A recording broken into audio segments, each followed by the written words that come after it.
Welcome back again to the platform of Ranjan legal hub. आज हम लोग इस वीडियो के माध्यम से ऑनरेबल सुप्रीम कोर्ट के द्वारा प्रोनाउंस किया गया जजमेंट, जो कि आज ही 30 जुलाई 2024 को प्रोनाउंस किया गया है, उसको डिस्कस करने वाले हैं। उस जजमेंट में क्या क्या की हाईलाइट पॉइंटेड थे, उन सबको हम डिस्कस करेंगे। और यह जजमेंट कैसे एक लॉ स्टूडेंट को बहुत ही ज़्यादा बेनिफिट पहुंचाने वाला है, उसको हम लोग जानेंगे। तो सबसे पहले हम जजमेंट का नाम बताना चाहेंगे। तो इस जजमेंट का नाम है गौरव वर्सेस यूनियन ऑफ इंडिया।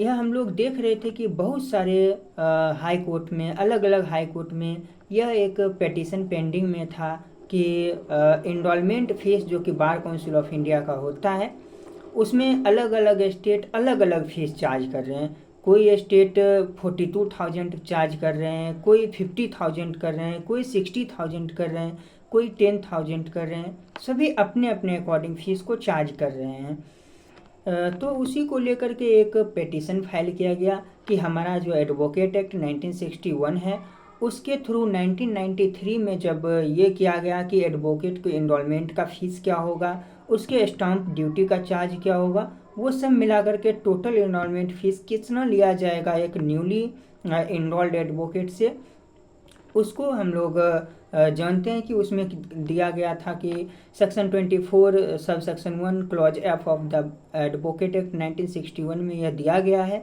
कि 600 रुपीज़ जो है वह जो है एनरोलमेंट फ़ीस होगा, और 150 रुपीज़ होगा वो होगा आपका स्टाम्प ड्यूटी चार्ज। और ये एक जनरल स्टूडेंट की है। अगर हम SC ST की बात करें तो उसका ओनली 125 रुपीज़ दिया हुआ है। But different state bar council जो हैं वो अलग अलग फ़ीस चार्ज कर रहे थे, और एक हाई अमाउंट का फ़ीस चार्ज कर रहे थे।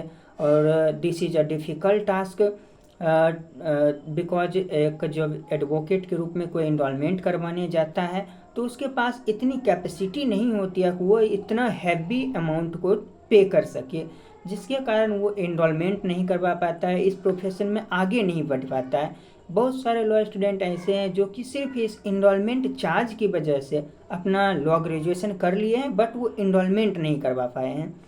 तो इन सब पेटिशंस को जो डिफरेंट हाई कोर्ट में था, सुप्रीम कोर्ट अपने पास लेकर के एक जो है सेंट्रल लेवल पे एक डिसीजन देना चाहा, और सुप्रीम कोर्ट ने इस जजमेंट को बार काउंसिल ऑफ इंडिया और सारे डिफरेंट स्टेट बार काउंसिल हैं उनमें यह ट्रांसफ़र कर दिया है कि आप किसी भी एडवोकेट से जो कि एडवोकेट एक्ट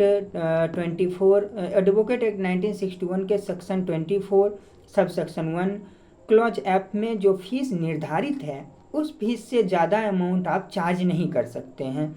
यानी कि आपको सिर्फ 600 रुपीज़ लेना है एनरोलमेंट फ़ीस, 150 रुपीज़ लेना है stamp duty charge for general candidate, and for SC and ST candidate the total fee will be 125 rupees only. You can't charge more than this amount. अगर आप ऐसा करते हैं तो यह वायलेशन होगा आर्टिकल 14 जो कि राइट टू इक्वालिटी की बात करती है, and article 19 clause 1 sub clause G of the Indian constitution जो कि right to practise any profession की बात करती है। अगर आप इस अमाउंट से ज़्यादा फीस लेते हैं तो वह उसके इस फंडामेंटल राइट जो है इसका वायलेशन होगा, और वो डायरेक्टली हाई कोर्ट या सुप्रीम कोर्ट अप्रोच कर सकता है आपके अगेंस्ट। तो और एक सबसे इम्पोर्टेंट बात ये थी कि सुप्रीम कोर्ट ने सारे स्टेट बार काउंसिल को यह डायरेक्ट किया कि आप जिस एडवोकेट से पैसा ले चुके हैं, जिस इनरोलमेंट फीस आप ले चुके हैं, उसको रिटर्न करे की ज़रूरी नहीं है। यह जो जजमेंट है यह प्रोस्पेक्टिव इफेक्ट होगा।